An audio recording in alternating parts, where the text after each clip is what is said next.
بسم الله الرحمن الرحیم. معزز ناظرین السلام علیکم. زمانون دی میرولی خان او تاسو ګوره تعمیر الاسلام چینل. دوستانو نن یورپ چې په ټوله دنیا کې د حقوق یو علمبردار جوړ شوی دی، خو په پخوانی وخت کې به په دې یورپ کې ډېرې سختې سزاګانې ورکړې دي. د هغه وخت نه صرف شاهي خلک بلکې عام خلک هم ډېر د وینې تږي وو. دوستانو په نننۍ ویډیو کې به تاسو ته موږ یو څو داسې د بیانک سزاګانو خبرې کوو چې تاسو به هم خپله ویریږئ. خو د ویډیو کې مخکې د تلو نه تاسو زما تعمیر الاسلام چینل سبسکرایب کړئ او ویډیو لایک کړئ. نمبر 1 برزن بل یعنی د پیتلو غوا. دوستانو دا د ظلم یو ډیره خطرناکه طریقه وه چې دا په ټول تاریخ کې یو ډیره ظالم دا سزا د یونانیانو جوړه شوې وه چې دې طریقې ته به سیسلی بیل هم ویلو، ولې چې دا په سیسلی کې جوړه شوې وه.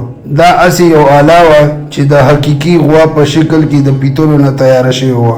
د ظلم په دې طریقه کې به ملزم د غوا په یخه خېټه کې بند کړی شو او بیا به غوا خېټې ته لاندې نه اور بل کو او ګرم مې وکړه. کله به چې غوا ډېره زیاته ګرمه شوه دننه سړي به ډېرې چغې شروع شوې چې د هغه د چغو اواز به د غوا په مرۍ کې یو شپېلې لګېدلې و چې هغه به هغې کې د غوا د چغو په شکل راوتو چې دغه چغو ته به بلبلو ویلو یا به ورته د غوا چغې ویلې. د غوا په خېټه کې سړي به چغې وهلي حد تر دې چې اوبه سوځېدو او هیره بش. نمبر 2 کرسی فشن یا مسلوب کول.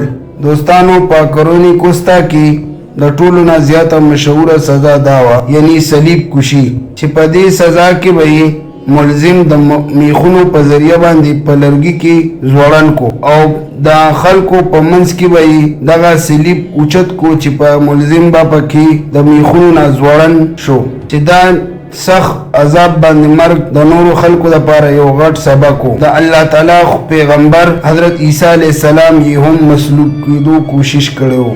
دوستانو په پخوانی جاپان کې به هم یې ملزمان مسلوب کول چې نتیجه به دا وه چې خلک به پې نور ډېر سخت یریدل او هغوی به دغه جرمونو خواله هم نه ورتله چې په دې جرمونو کې بغاوت هم شامل و. نمبر 3 فلینګ یعنی د ژوندي انسان نه سرمن اوښکل. دوستانو تاسو خو به د ځناور نه سرمن اویستل لیدلی وي، خو د انسان نه سرمن اویستل ډېر ګران کار دی. خو پخوانی کرونی اولا کې به د انسانانو نه په ژوندوني سرمن اوښکا چې دا سزا به د جرم په مطابق وه چې د انسان د بدن د کم ځای نه سرمن اوښکل غواړي او څومره غوښه ترې به راکټکول غواړي چې په دې سزا کې به ډېر خلک مړم شو او چې کوم به ژوندي پاتې شو نو هغوی به ذهني بیماران یا نور به کمزوري شو. تشدد دا غټه طریقه په بحرالنانین کې وه یعنی په موجوده عراق. دا ډېره ناقابل برداشت سزا وه. نمبر 4 بریکینګ ویل یعنی د هډوکو ماتولو پایا. دوستانو پخوا زمانه کې دا د مرګ یو بله نوې طریقه وه. دا په یوې پایې باندې یو آله وه چې دې پایې پورې به ملزم وتړلو چې هغه ټیم به ملزم په کوړه باندې هم وخلو. چې دا پایه تاویده نو تاویدو سره به د انسان هډوکي ماتېدل چې په دې طریقه به هغه د یو ډېر سخت مرګ سره مخکې کېدو چې دا سزا زیات تر ډاکوانو او قاتلانو له به ورکوله چې دا سزا په قدیم فرانس او رومن امپایر کې ډېره زیاته مشهوره شوې وه. نمبر 5 یوزینګ ریډ ټو سکل یعنی د مرګونو لپاره د مږو استعمال.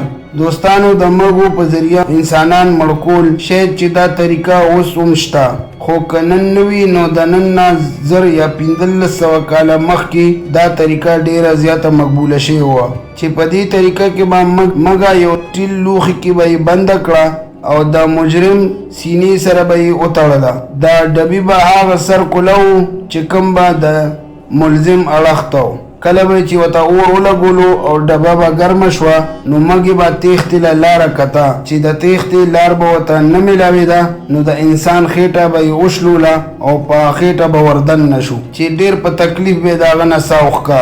نمبر 6 امپلمنٹ یا سیخونو کې ځوړندېده.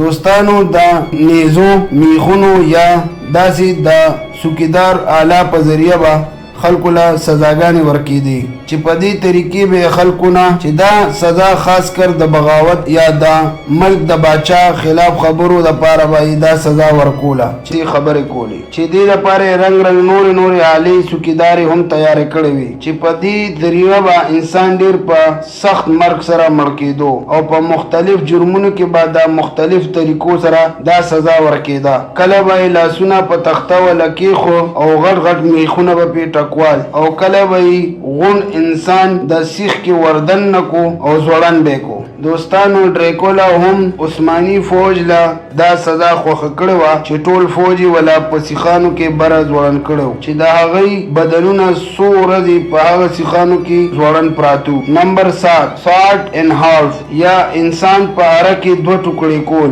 دوستانو تاسو به اکثر په یوټیوب کتلی وي چې جادوګر انسان په اره باندې 2 ټوکړې کوي چې دې کې انسان یو خاص ډبه کې بند کړی وي چې دا صرف د نظر یو دوکه ده خو په تاریخ کې به دا سزا هم مخکې ملزمانو ته ملاوېده. د سزای موت دا طریقه په مختلفو ملکونو کې موجوده وه لکه څنګه چې رومن امپایر سپین او د ایشیا په مختلف ملکونو کې دا سزا به کېدله.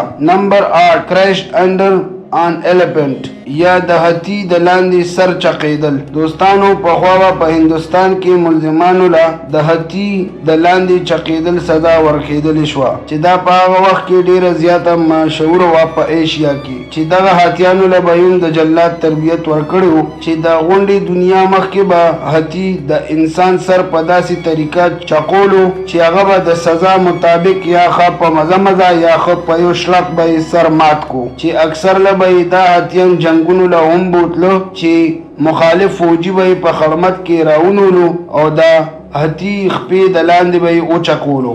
نمبر 9 ریپ بای وایلډ انیمل ټو ډیث یعنی د وحشي ځناورو په ذریعه باندې مرګ. دوستانو په خوانی عظیم رومن امپایر کې د انسانانو د مرګونو دا لوبه به ډیره خوښېده چې په دې کې د خوښې زیاته لوبه په وحشي ځناور باندې انسان مړکول دا به خلکو ډیره خوښوله چې دا سزا به یې د ډیرو خلکو په مخامخ ورکوله چې په زرګونو خلکو به د دې خوني لوبې تماشا کوله. ملزم به یې د یو درنده ځناور مخې ته واچولو چې هغه به یې په غاښونو کې چیړ پاړ کو. که مجرم به ښځه وه نو هغوی له به داسې ځناور راوستو چې هغوی به ورسره مخکې جنسي زیاتې وکړو بیا به دغه ښځه د ډیر اذیت مرګ باندې مړه شوه. دوستانو ویلی شي چې دا سزا رومبني نیم قاتل لوکسپا ته ورکړې شوې وه چې دا یې په دې طریقه مړه کړې وه چې په دې سزا کې به اکثر له اوږې ازمري استعمالېده چې دې به ملزمان چیړ پاړ کو او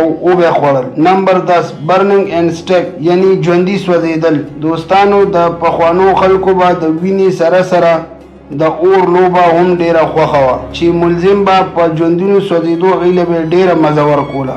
اکثر له به د ملک په بغاوت یا جادوګرانو له دا سزا ورکوله چې هغوی به دې اور ته وتړل او په ډیر سخت ټوپونو چغو سره به د هغوی نه ساه ووتله چې ډیرو د دنیا کسانو به د دوی د مرګ کتو او ډیره مزه به یې ترې اخیسته.